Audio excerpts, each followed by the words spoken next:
الفريق الآخر اللي في كل مرة نقولوا بأنه مكانته الحقيقية بين الكبار عاد تدريجيا في البطولة من أجل ضمان البقاء ويتأهل أيضا بمنافسة كأس الجمهورية على حساب شباباتنا. جابر تأهل على حساب شباباتنا، لأنه شباباتنا معنويا ماهوش مليح، خاصة لما الصعود هرب منه، خرج من السباق. بقي السباق بين أولمبي أقبو ومولودية باتنا، الفريق الجار الآخر لشباباتنا.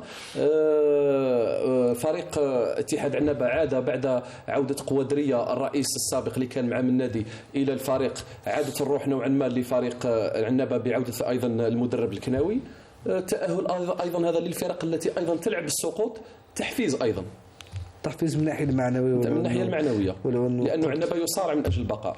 ولأنه قلت بأنه مدينة عنابة تستحق كل شيء بالنظر إلى القاعدة الجماهيرية الكبيرة والكبيرة جدا. مباراة يوسف ذهبت إلى ضربات ترجيحية أيضا، واتحاد عنابة ضيع ركلة جزاء يعني في اللحظات الأخيرة، كان قادر يحسم المباراة يعني قبل ركلات الترجيح، ولكن هذه كرة القدم.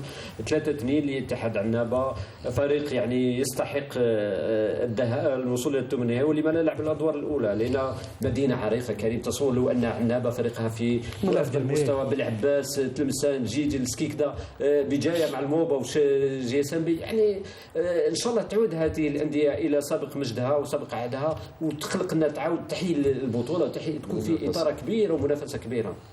رئيس شطر الرأي حتما. الله الشطر في الرأي يا إمام. اتحاد عنابة يعني فريق عريق عنده قاعدة جماهيرية كبيرة مثل شباب جيجل يعني